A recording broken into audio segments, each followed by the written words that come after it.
We are a cooperative, and we have almost 12,000 clients that we work with that are farmers.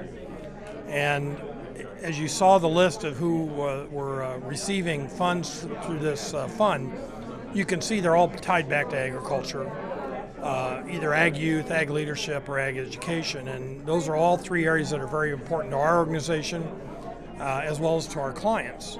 I would say that last year I was so impressed to realize how many lives that you all touched with the funds that we were able to give to you to use for that purpose.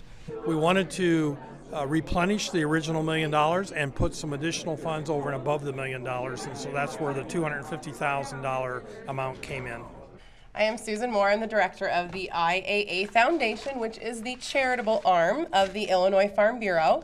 And we are pleased to serve as the philanthropic partner for the First Farm Credit, helping them achieve their charitable goals through a donor-advised fund that was established through our organization.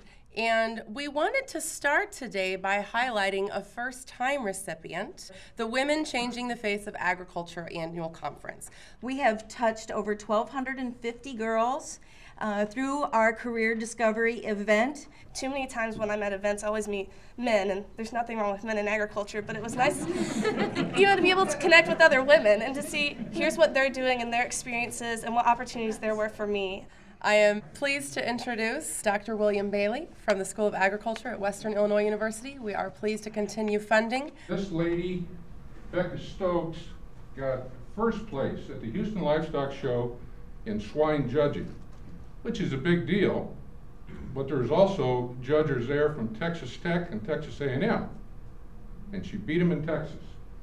We have funding partners like First Farm Credit Services that enables us to present a 2-year program that is very much in-depth on agriculture leadership. I begin to think that maybe impact is not so much in numbers, but in accomplishment, and I think that's where our organization has done pretty well over the years.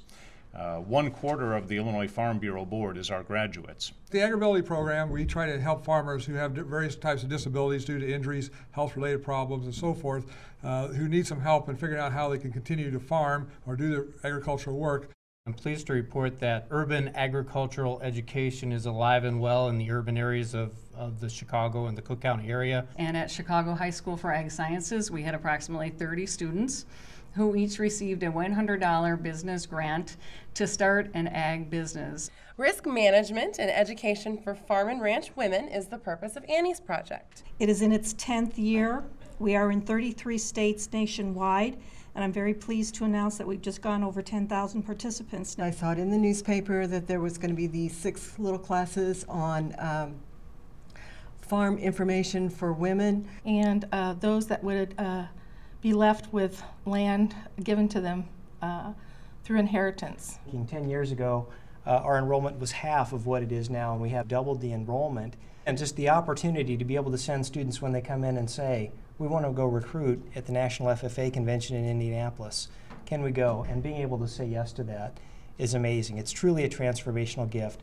And from all of us at ISU's campus, thank you very much. On behalf of myself and my officer team and the over 17,000 FFA members in the state of Illinois, I would just like to thank everybody at First Farm Credit for not just supporting us, but supporting all the different organizations that receive grants today, because as you can see from the different videos, you saw a lot of blue jackets and a lot of those organizations funnel into ours, so I'd just like to thank everybody on behalf of that. Giving to help youth grow is what the 4-H Foundation is all about. To really help us teach our youth about science, engineering, and technology, which is something that you all have expressed to us is very important in filling your pipeline. As a club, we toured an extensive dairy facility in central Illinois, and there we as a club learned about calf raising, dairy genomics, genetics, and how those scientific breakthroughs relate to the dairy industry. We learned about computer programming and robotics and other forms of technology that are becoming the new standard in dairy farms.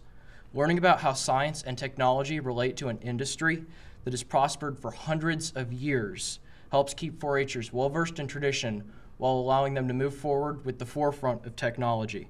The College of Aces at the University of Illinois will also be receiving additional funding this year for Farm Doc. We have something called Farm Doc Daily, which many of you may look at and represent.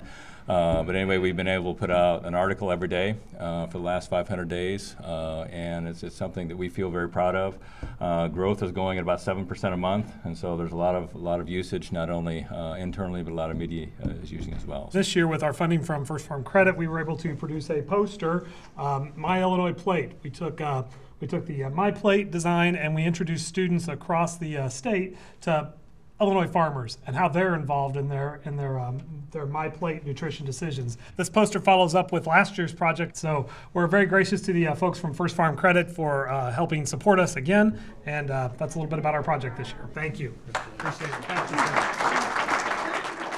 I believe that this is a demonstration of our long-range commitment to helping your organizations in the times that we live where funding is sometimes hard to come by. And we're pleased that we're able to do that.